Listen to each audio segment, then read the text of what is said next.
Bandeko balandi Canal Kin Télévision, Télé Vérité, Mbote Nabino. Mbote Nabino, baye bamesana kolanda émission nabiso lolaka na la mwasi pena ba obazuli baku lelo pona kolanda yango to pesi bino mbote mingi. Na émission lelo to kolobela bongo makambo etali enrôlement ya bilenge basi na kati ya FRDC.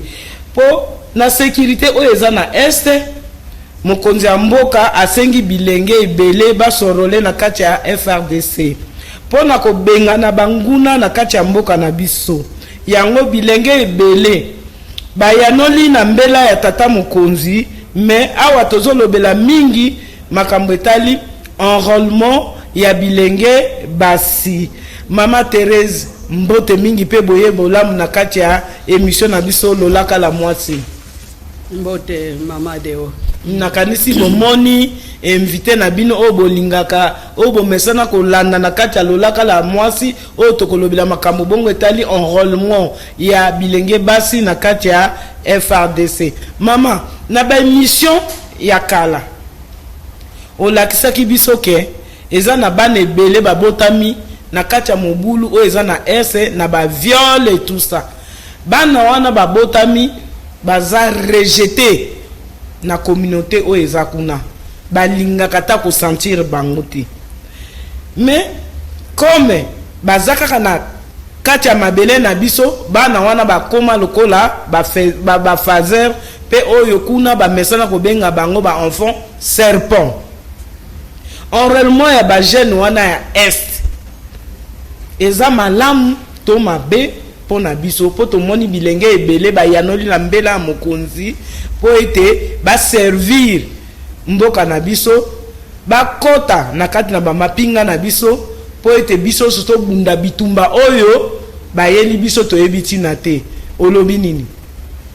Merci beaucoup Mama Deo pour na émission oyo puis na mituna o pesingai mais ngana lingina bandela ke omoni makambo eyeli biso depuis 1994 ti na mokolo lelo likambo ngo pe ewumeli omoni mboka na biso eza monene bitumba ko boma ko violer ko incendier ko tumba bandaku ko éventrer tout ça ko éliminer ba chef coutumier kuna na este ko zwa mabele na biso likambo ngo esali tozokende na 30 ans. Sikoyo na bato yango bazaki ko comprendre te neti bato oyo bazana ouest to loba Congo central to loba Bandundu Équateur même centre bakomi komona ke likambo oyo biso tokanisa ke kaka na este sikoyo ekomi kotambola mokili mobimba ekomi kotambola Zaire Congo RDC mobimba. Ale mutu na mutu Congolais nyonso sikoye akomi ko comprendre munguna na biso azanani munguna na biso azawapi. Alors na likambo oyo Congolais ozomona ke moi éveil patriotique e bandiko botama moko na moko ali bandiko ko sosola ke mboka soki to telemite mboka ezoko kende. Et na likambo ya lobi ya enrôlement appel patriotique ou bien mobilisation oyo président de la République asalaki ezali likambo malamu omoni lelo to kolobela bana basi est-ce que ezali likambo mabe ou bien malamu? Dans un premier temps likambo ngo eza malamu yango nde wana elingi ko lakisa ke Congolais alingi mboka na ye akufa kaka pona mabele na ye alingi ko mipesa ko mi sacrifier po mabele na ye ekendete epa ya bangunia quel que soit 28 ans obasali. Donc makambo ya enrôlement o mobilisation o ebandi o to komi komona ke bilenge basi batondi na mona ki lelo kutu na internet 2000 ti ebanda ki likambango le 8 novembre ti to koma ki ba le 15 déjà 2000 quelque ya na Beni bana ba jeune fille batelemaki parce que lelo tozolobela kaka enrôlement ya bana basite batelemi. Donc siko komi komona ke mwana mwasi azoko banga susuluwa te mwana mwasi alingi susu ko banga bitumba te po alobi trop c'est trop po ndenge bazomemela biso bitumbango première victime nani eza mwasi. Alors sikoyo pesanga mutuna ozo koloba bana ngo wana oyo est-ce ici du viol ou pas? Certainement ndenge bitumba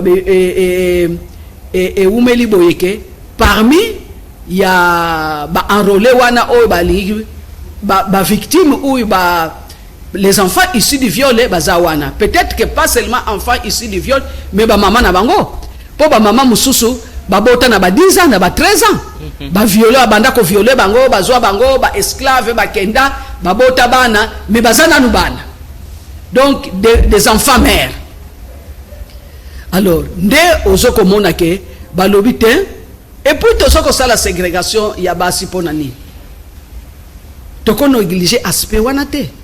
Tomona na histoire ya mboka ke batu basi batelema kaka pona Congo, royaume Congo kipa mvita atelema to lo bakaka oba mboka mususu toyoka na histoire Jeanne d'Arc atelema kapona mboka na ye.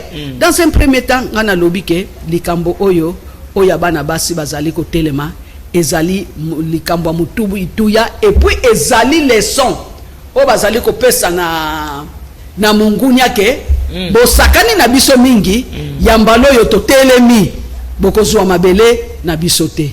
Oya koloba ke baza bana ici du viol mais bana wana ezala ba garçon ezala ba fille mais bango nde wana pépinière ya ba groupes armés parce que ce sont des enfants abandonnés, hein? Donc bango nyonso les enfants ici du viol te batu baza délaissés mais tout ça la accent que bisika nyonso ba rébellion eleka ba rwandais ba violé ezala AFDEL ezala RCD ezala SMDP ezala M23 parce que ezakaka mutu moko abongwana kaza nyoka moko kaka a change ka ba couleur.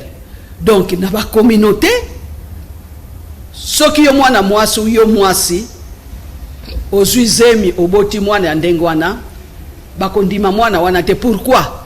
Parce que communauté population congolaise se rappelle ya méchanceté ya communauté wana. Donc soki ba monika ka mwana wana bazo se rappeler ndenge nini bayaka ko tumba bamboka na bango, ndenge nini bazwaka bana basi bakoma ba esclave sexuel, ndenge nini bazwa bango na bazamba na bakana bango ndenge pe babwakisa bango. Alo nyonso wana nde omona na bakote mususu bazoko benga bango enfant serpent, ba mususu enfant de malédiction, ba mususu les enfants M23 selon rébellion o elekaki wana, ba mususu pe les enfants CNDP, ba mususu pe les enfants rwandais. Donc balingi ko sentir bango te à cause de leur méchanceté. Parce que voyez que lo ba fruit oyo ezaneti fruit ya Caïn. Donc ce qui est koti na communauté na biso, ce qui tondimi mwana wana akoya ko balukila pe biso po bato oyo bazanga mawa. Wana nde sikoyo raisonnement ya ba communauté congolaise. Oui, communauté congolaise oyo bazwaka likama ya nini wana. Oko kende na Bukavu ba maibobe baza ebele. Mais ce sont des pépinières pour les groupes armés. Ceux qui basali rébellion na bango ba victime de bana wana, et puis ils n'hésitent pas de s'enrôler parce qu'ils ont l'esprit de vengeance.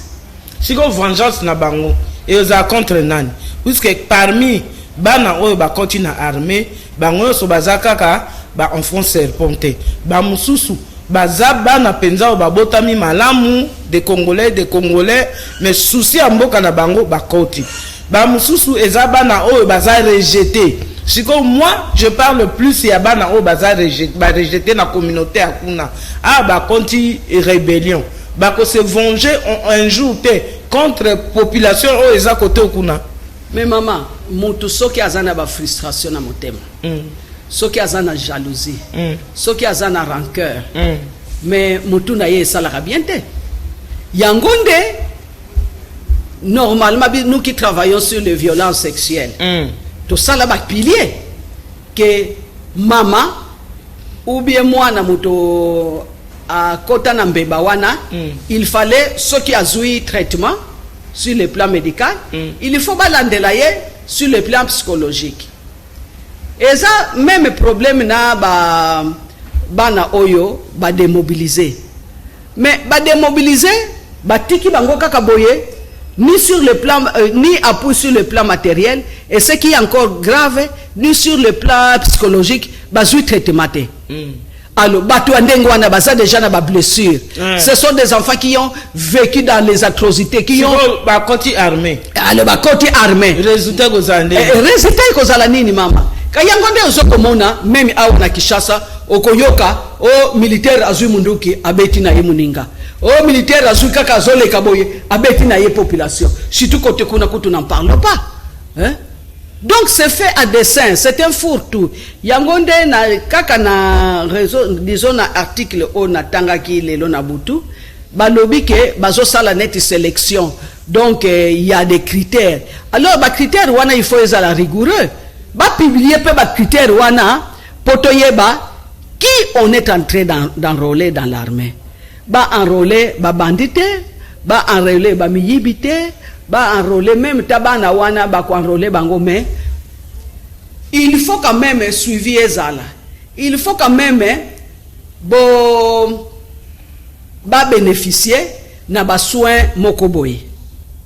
Sur le plan psychologique. Sur le plan psychologique, psychiatrique, je ne sais pas comment je peux dire ça, mais il faut que bas sokola bango, mitou quand même, on dirait mitou et beba, bazalaka bango susu na mawate, bazalaka bango susu na mitemate, donc il plus bazomo na souffrance de bazo sepela. Alors mutu andengo na kozala na armete.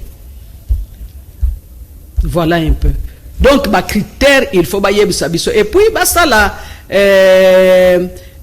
armée ezala neti fortute que ezala neti réfugié ya ba, parce que normalement ndenge toyebi maman na armée batiaka bandi na kati ya mete batiaka ondenge zalaka tozo bakuluna toke no kotsa bango na kati ya armée ekoki kosala mate même na la police armée ezali musala moko oyo ezana discipline makasi. Il faut que tia bato oyo mutu eza normal bazo sa normal, parce que soki bozui bato oyo bazana mutu ya malamu te boko kokotsa bango na armée yango wana komona ke asimi munduki bopo abeta mutu dans le vide akobeta na ye, parce que bozui n'importe qui bozo kotsa na kati ya armée. Omoni biso to salaka ba makambo nyonso dans la précipitation, dans l'impréparation. A ko enrôler bato e kozala kaka teke opo M23 à côté recrutement. Mais non, le recrutement normalement il faut salamaka presque à tout temps. Na ba période. Hein? Pour recruter bato ba formation suivant les critères. Et puis à un certain niveau d'études ba koki ko souhaiter ndenge armée na biso comment que un colonel na komona ye ayebi kotanga te simplement parce qu'il a été dans une rébellion, brassage, mixage, allez kuna azalaki na milice na ye baye kotia ye na fourtu na FRDC ata kotanga yebi te nyonso kaka yebi ke munguna na yo aza congolais, munguna na yo aza civil, munguna na yo zabo, donc nyonso kaka yebi il faut kobeta kaka masasi. Et plus ozobo mabatu plus bazoko élevé yo na grade. Mama citation ndengwana. Et puis rapport mapping ezalite mama batu nyonso oyo, pas seulement rapport mapping, mais ba rapport o nyonso Nations Unies a publiaka, ba rapport nyonso o human rights a publiaka, ba rapport nyonso oyo ba ONG internationale, locale, nationale ou publique. Muntu soki asa cité na ba crime au balobi, crime contre l'humanité, crime de guerre et même de génocide, na ba atrocité andengwana. Akoki ko fanda susu na armete.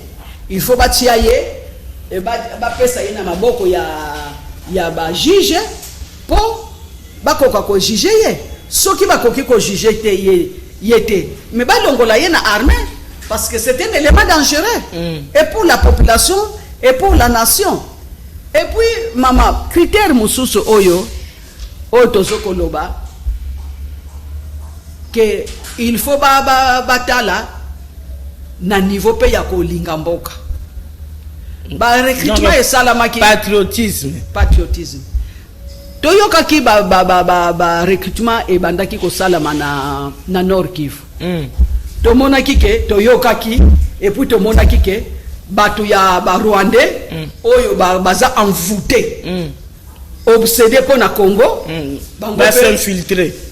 Est-ce que ya tokolo ba kutu ke eza makambo ya infiltrer ba yena bango ba koti infiltrer ya nini puisque ba responsable ya ba armée eza bande kona bango o ba uta na AFDEL o ba yuka na RCD o ba uta na CNDP ata kutu ba lobi ke baza ba congolais soyons quand même sérieux makambo o ezoko le kana mboka na biso ko le kana ata na mboka moko te toyebi qui est congolais et qui n'est pas congolais, qui a tué et qui n'a pas tué, qui a violé et qui n'a pas violé, qui a fait quoi que ce soit, par rapport aux alliés.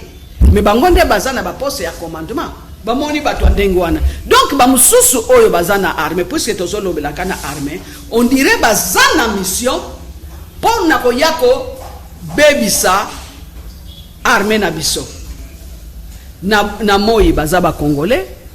Na Butu na komi ba Rwandais baza ba Ougandais et puis likambo moko na lingi na loba c'est bien beau ya ko recruter bana na biso ba volontairement bango ba yebike bake ko bunda pona mboka mais basala ba holocauste te ke bake kuna bake ko kwaya na maboko soi-disant ya banguna oyo bazoko loba bake ba infiltrer ba bomi bango wana ekozala susu kitoko te ngana moni kutuke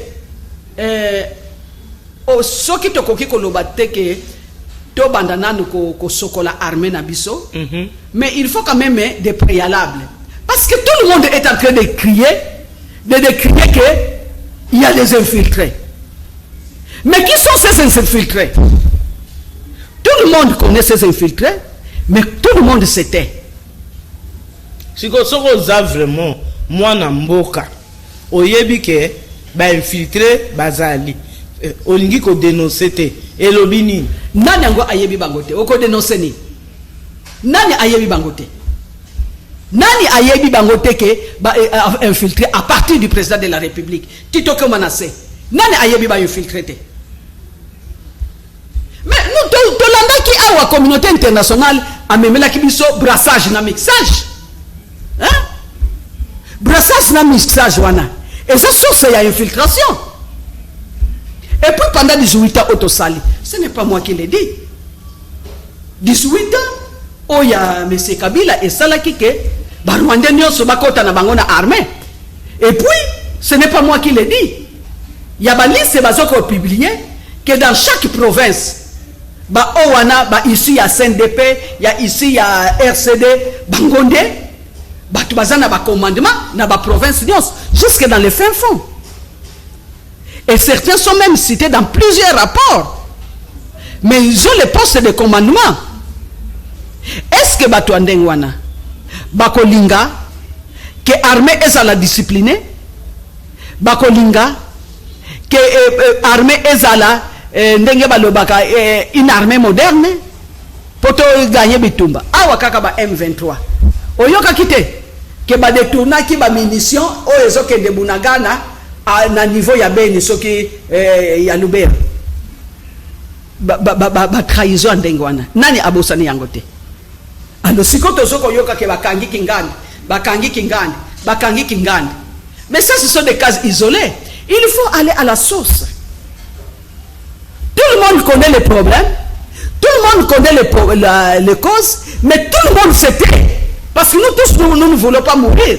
Parce que ces gens sont réputés dans les atrocités. Bango comme Mazaïroa, Eza Passi, Eza Elokomuke. Hein? Oyo Ezali Likambo que vraiment, Congolais, il faut attelema. Likambo ngo pe essayer umeli. Ngana Zali penza contente, ya ko monake éveil patriotique et bandit. mais ça na ba marche oyote ba so seka biso mais marche ezanini na komi komona ba mususu ko to balati na bateni bango wana ba so sala marche nini ça dit quoi? Mais il se moque de vous. On se moque de vous. Ceux qui te commencent 100 millions attaquent tout minduku ezate. Ceux qui mobilisation patriotique était total ennemi ne fût-ce qu'un jour 100 000 bisognos to sana balabal. Est-ce que batouana ba kozala ce soir? Total matole ba que trop c'est trop. Trop c'est trop. Un peuple humilié. Mama deyo bima kaka wana braza. Okomona comment nous sommes oubliés. Nous ne sommes plus un peuple. Na yebite planini oyo ezana mboko. Donc batuni monyo so bazoko mona biso bazoba ya liboso. Mais eloko nani banani bazo sala nini? Bazaba mikonzi na biso. Biso peuple, est-ce que tozana décision? Est-ce que nous tozana pouvoir? Est-ce que bazoke ndeko sala ka ba accord na bango? E mboka nini oyo mona? Que rébellion bakota na table de négociation et ils imposent des histoires. Makambango ya ba négociation ya bakor banda depuis 1980 1997 tina mokola lelo tokenda kaka na bakor sur accord. Likambango peto wela ka na yeba ka te tantôt aux nationalités, tantôt aux mineurs, et tantôt au ba poste, tantôt au boye. Alors si ko yo pokaka na ba poste wana papa maman il faut battre kufa. Est-ce que au moni déplacement massif la population na Nord Kivu? Dites-moi population oyo bobo qui na kati ya balabala un peuple innocent qui vivait tranquillement dans son village, qui vivait de l'agriculture. Alamuki na tongo afia ko sala bilanga na ye. Du jour au lendemain, à cause de l'intérêt de quelques personnes, alongo abandiko tambola na bana bazoye basuste tellement dans la précipitation bazoye luka ba parents bazoye luka bana bazomona. Mais entre temps leurs enfants sont dans les universités en Europe et aux États-Unis avec l'argent du contribuable congolais, avec l'argent du minerai de sang. Maman, mais il faut être Satan pour ondima babiloko ndengwana. Attends que tu apporter assistance. Assistance pour nous déplacer. Finalité bazonga na bamboka na bango. Parce que bisika bazali, bazana ba toilette te. Au moment qui et puis il commence à pleuvoir. Au moment qui photo moko bana wana na babashi yango ba pesa ki bango, ba fandi wana bana bazo greloter. Nini nani mbula moko ezalaka na este soki ebeti neti glace malili makasi on dirait ba neige malili makasi bana bapoli na yebite soko monaki image wana omonaki na image ya mwana mwasi, je crois il doit une petite fille de 5 ans. J'ai même compris qu'elle a perdu ses parents na etoko na ye ye moko azokende kotambola ka azoyeba te so azokende wapi azoyeba te soki azokende wapi. Alors comme ils sont sadiques bakozwa mwana wana babandi ko violer ye parce qu'il n'a aucune protection. Alors bino bofandi na ba villa, vous êtes dans les hôtels de 5 étoiles. Alors un peuple, une population innocente bobengani ye azoko kima, il vient se réfugier na Goma.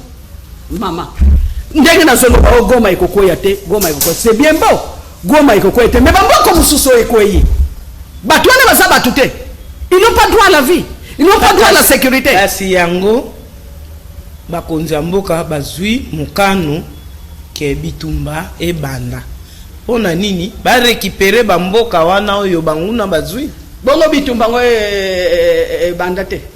Et c'est un état de siège. Et c'est banda ba récupérer manda mboka moko bazo kusana mboka ya mike na rushuru kuna ba récupérer kyango ba population bazongi te siko ba récupérer, c'est-à-dire parce que là bazo yebisa biso ke bazana awa à 20 km comment mboka ngo oyo à 30 km. Alors pona ko brouiller ono à 345 de Goma. Ah, maman, il faut au moins mboka ngope eza munene que mutu nyonso kaka a lancer likambo et puis tondimi. Mais awa na mboka nini? Oh, il y a ça à 20 km. Nini? C'est à la porte, à un pas de Goma. Hein? C'est à un pas de Goma. Donc, pour nous, le bakaka ke, ceux qui balingi na bango, à moins de 30 minutes, ba komi na bango na Goma. Mais si la population oyo ya bamboka wana, bazana bango batute, ils n'ont pas droit à la protection. Atakutu boko recruter banango. Banango bazana volonté. Avec un désordre comme ça dans l'armée. Boganya kanabino kakate. Et une tranche de personnes. Cette fois-ci, bazo gagner puisque bazo avancer. Bazo avancer wa. Kuna na est ko? Gloire à Dieu. Maman Thérèse, depuis arriver à Afdel na mboka na biso, donc depuis 97 hein, tozalaka na carte d'identité te. Sikoyo bana wana oyo babota bango kuna na est na ba viol na baboye baza na kati ya République démocratique du Congo. Nationalité na bango ezani. Oh, mais biso kutu to sala étude hein? Na likambwango. Banango ils ne sont même pas déclarés à l'état civil. Parce que pour déclarer un état civil il y a des conditions. Hein? Il faut papa na yo, maman na yo azala. Bana papa te bana ba mama. Bazana papa te bazana mama. Donc to yebite ceux qui bazaba nani bazaba apatride. Il y a un confrère qui a fait une étude sur ça et puis azwa kape mukanu. Et même si tu as un oncle se présente et pour na koyeba ko déclarer mais la majorité basée déclarée. Donc tu yebite ceux qui bazana baza déclaré te yango moninga na zobanga bana wana baza déclaré te nationalité eyebanité siko ebele bazoko maman so ki to landeli ke makamba nationalité le fait kaka babotami na mboka Congo baza ba congolais mais sikoyo problème sociologique otozanango c'est que communauté alingi bangote donc ils sont assimilés au Rwandais. Kuna pe ba Rwandais pe nazoyeba te soki bayebaka te mais bayebi ki babota bana awa parce que phénomène oyo ezalaka nano oba komaki ko enlever basi ba memi bango na bazamba pendant une année 2 ans bako yako bima ba maman mususu na ba 2 enfants na ba 3 enfants, ce sont des enfants rwandais. Donc ba memi bango na kati ya zamba ba piller bamboka non loin na ba walungu wana phénomène moko o ezalaki ba piller. Alors ils prennent toutes les filles, toutes les femmes, allez alors ba mibali nde bako transporter ba bité de guerre wana ou je ne sais pas si c'est bité de guerre à un certain moment soki baso tambola na bazamba wana batamboli balingi bakoma allez soit babomi bango soit bayebisi bango batika babiloko wana alo bazonga entre tabasi bazui bango esclaves sexuels. Si le parc Kaouzi Biega pouvait parler, les femmes de Kalonge. Donc bana wana comme abotami na Congo bazana bango ba congolais mais sur le plan sociologique qui ne sont pas et sur le plan juridique qui ne sont pas déclarés. Communauté peut aligner bangote bazoko koyebisa bango ke bazaba enfant rwandais wana s'enrôler na kati ya armée congolaise enfant rwandais a s'enrôler na kati ya armée congolaise sort na biso ezani désordre. Et bon, c'est que désordre tozoluka ko silisa enfant abotami na viol bo rejeter mais à s'enrôler na kati ya armée pour aller se venger. Siko l'air à se venger. Pas seulement na FARDC, même na ba milice. Ce sont des pépinières, na ba groupes armés. Ce sont des pépinières et c'est fait à dessein. Ezamawa mingi. Ezamawa.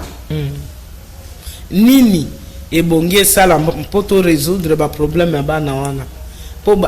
sur le plan juridique baza bana na biso te batata na bango baza na Rwanda mais quand babotami na mambeli na biso yo muto zoloba ke baza na Rwanda nani mutayebi ke baza na Rwanda batata na bango qui te dit qu'ils sont de Rwanda bazaka awa ba mususu soit disant ba FDLR ba mususu ba FPR ba mususu ba Uganda ba mususu CNDP ba mususu Nkunda ba mususu M23 siko yebisangana ADF nalu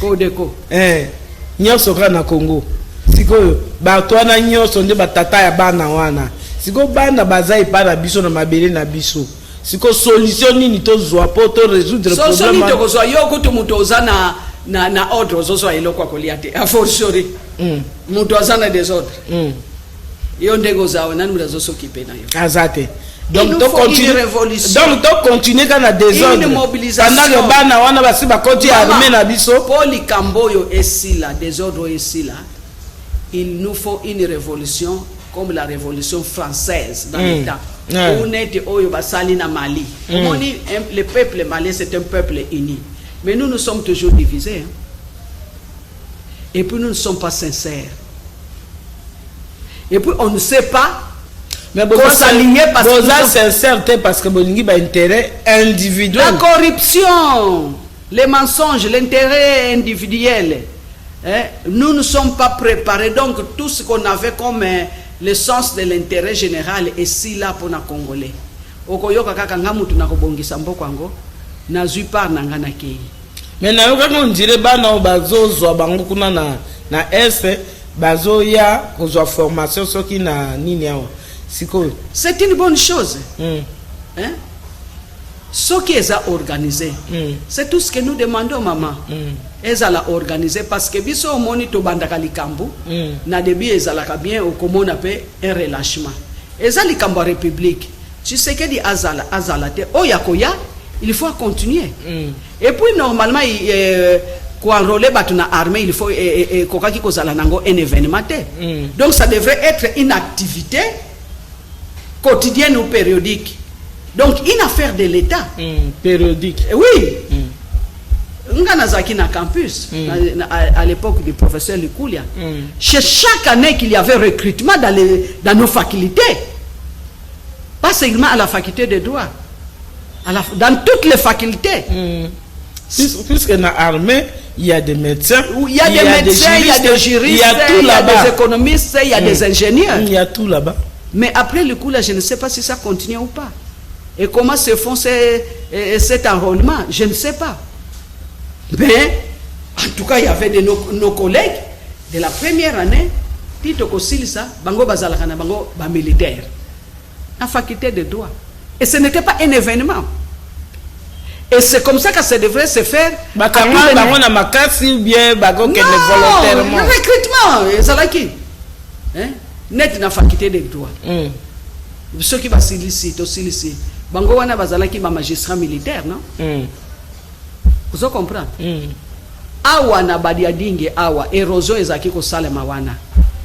Banani batu wasilisaka place wana. Ezalaki génie militaire.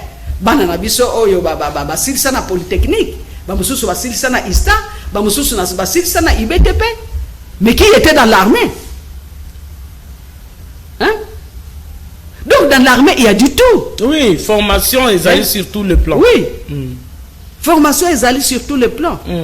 Mais si quoi eza sous armée, il y a les lotés. Donc il y a les formations, on est à la soutien. Mais nous parlons maintenant de la refondation de notre armée. Nous devons être sincères. Si nous aimons notre pays, en tout cas, nous devons refonder notre armée. Balobaka na mboka na biso basi batongaka mboka te mais na moni bana ya este kuna bana basi batelemi po babundela mboka na bango. Oui, parce que appelle les salami na est pas seulement que bana est moi je suis du Congo central mais aussi ils attendent que ba enrôler bango. Mais tout ce que nous demandons que ça soit sérieux, que ça soit sérieux, que nous exposer bana batute. Ils sont allés là-bas par amour patriotique. Il faut que Likambango ekende Tinasuka. Et puis il faut quand même des préalables aussi na armée au bakokoti sabango. Parce que armée en soi-disant eza ba infiltré. J'ai suivi quand même motion moko na assemblée nationale. Hein?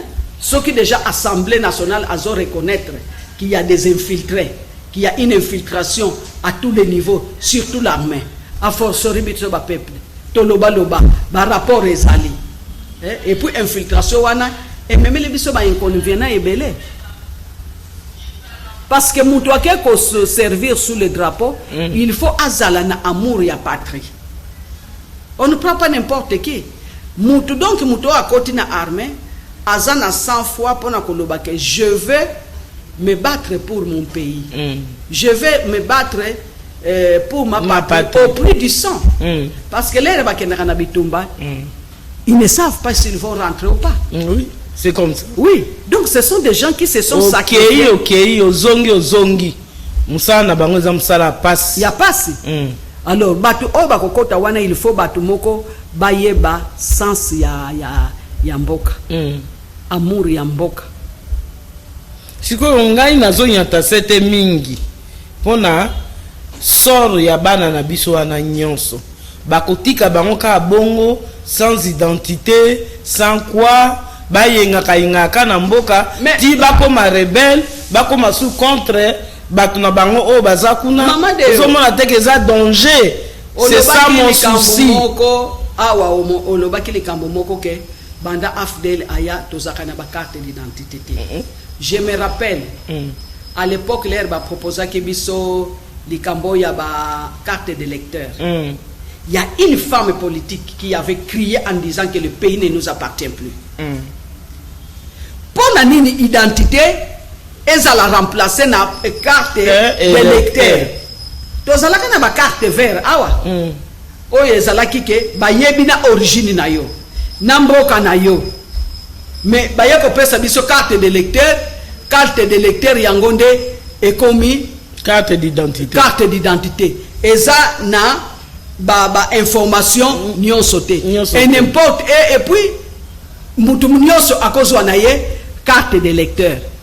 Est-ce que vous trouvez ça normal? Et puis de côté yango na likambo to comme ceux qui 20 ans, ceux qui 25 ans yango yo ba régime ezoko changer, personne n'en parle. Et puis tous on continue kaka na ligne wana. Est-ce que on dirait bazo kanga misu balingi tel que toza na carte d'identité na kati ya mboka oyo. Oui bien ezanini. Mais c'est pour bien mieux balkaniser le pays. Comme ça, mboka ngo ezana ngo mboka ya mutu nyonso.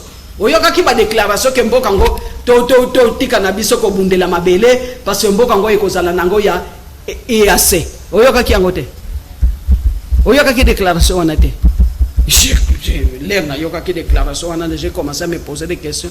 Donc mboka ngo ekokoma nango ba pays nyonso ba yena bango. Mais voilà ce qui se passe même dans le Congo central. Yo aussi oyoka Mukongo ateka mabele na ye aussi oyoka ngo et Mukongo est attaché à sa terre et puis la terre eza ya mutu moko te c'est pour le clan bonali bolamuki baye mutu moko asombi ale ayena babus na soi-disant bakuluna baye kotumba bandako. Pauvre population bakusukutu bazalaki na zamba bazalaki na bilanga bayoka sango ke batu moko baye batumbi ndaku bazui mwa bato ya fort bakena bango. Donc si ko bato bazoko soi-disant bazoko somba, ils sont plus humains que batu bafanda na bamboka na bango de génération en génération. C'est ça la question que moi je me pose. Et c'est toujours dans les mêmes endroits qu'on a signalé la présence des militaires rwandais. Mes chers amis, et ce sont des Congolais qui sont en train d'acheter des terres pour les Rwandais. Qu'est-ce que nous allons devenir? Si on a des terres pour les autres. Mais ils ont l'argent.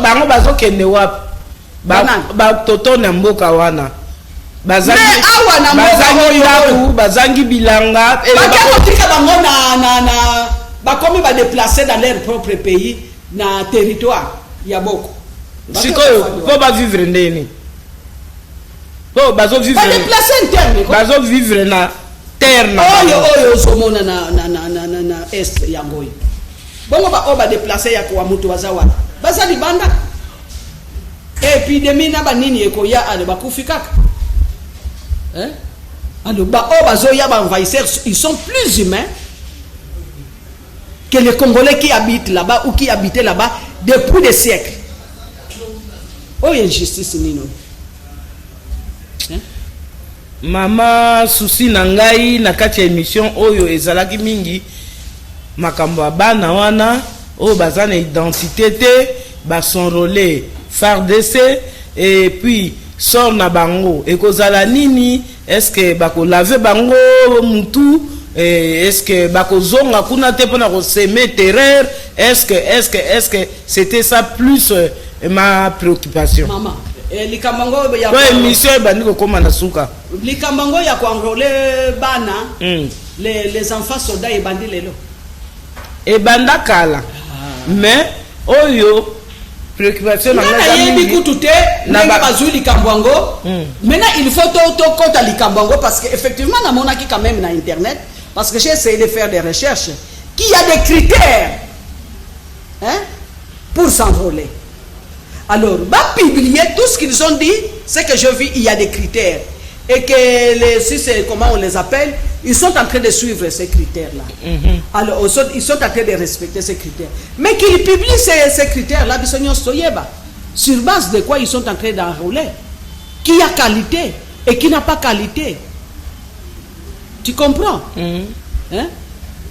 Et puis, l'air bazosa la enrôlement wana. Il faut pas payer quand même origine, même déclaration. Bana wana nani yango azana wa carte d'identité. Même yokutu butoza normal. Baba ebene pe babungisa. Yo zana ngote bongo bango kuno bakozwa ndenge. Puisque avant ozwa carte wana, il faut zala na 18 ans. Bana wana baza de laisser depuis depuis leur enfance. Batambo kaka dans l'air libre. Ba yebi kutu te soki ba pesa ka ba carte d'identité ou pas. Que l'armée ou les services de recrutement résolvent ces problèmes. Nama émission comme na suka liloba nini ozana yango pona koyebisa population congolaise ndenge bazolanda émission oyo pona makambo nyonso tolobi surtout ya enrôlement ba fille liloba na suka. En tout cas ngana moni pona enrôlement ba fille RDC et signer un traité et signer une convention pour le droit, pour le respect des droits. Va respecter les droits de la femme. Donc, j'appelle quand même la responsabilité du ministre du genre pour Atala, Azala Pembeni ou même secteur où il y a genre, il y a gender. Ils doivent suivre ça. Pour Atala, dans quelles conditions on est en train d'enrôler ces filles, des jeunes filles. Et puis j'ai vu sur internet, c'est entre 18 ans et 25. Donc, ils sont quand même adultes, mais va service habilité, ministère du genre, va service, il y a même il y a Nations Unies, tel que ONU Femmes, tel que service gender de la MONUSCO, je ne sais pas si ça existe encore. Balandela, ba critères et ba conditions y a vie. Il y a bana baswana bato retombé na ba en 1997 l'ère AFDEL et Kotaki que ces femmes là qui disons les jeunes filles ou les enfants, les élèves étaient des esclaves sexuels dans l'armée. Moi je trouve qu'il faut pas bêta c'était na nini wana na place wana ba fille wana bazala ba esclaves sexuels ou bien qui ne servent pas de sexe pour leurs commandants ou pour les autres militaires. Merci maman. Nakanisi Olanda qui nomination il y a DG Nabiso professeur Voto oyo akomi bongo DGA il y a RTNC. Au PC félicitations. Non, on a PC félicitations parce que je sors d'une maladie. Bon. C'est mon collaborateur. Donc je vais m'arranger. À occasion on a PC. Félicitations, c'est une innovation. Je connais son sérieux, je connais son savoir-faire. C'est un homme qui a des qualités. J'espère qu'il va servir la nation. d'abord l'intérêt de la nation. Ok, merci beaucoup maman, félicitations na DG Nabiso, professeur Voto, Nzamba Batelaye. Bandeko batali na kanisi moto na moto azui un plus na ye, na kati ya teme na biso lelo oyo tolobaki enrôlement ya ba fille, na kati ya armée na biso et surtout tolobelaki mingi makamba ba fille oyo ya est, moto na moto azui moi un plus na ye, Canal King télévision ezalaka toujours télé vérité tokolemba ko informer binote tokolemba ko laksa bino makamozo le kanakati ya mboka te mais émission suki lelo te prochaine émission kozaka vendredi na 17h soki bolandi na bilili o bolandi lelo nyonso topesa merci na Mike Kamwa Kapé coupable Bola sans oublier Guy Poutou et Pati basali nyonso po te bolanda na bilili o bolandi lelo nde tokutai na bino vendredi prochain. Merci.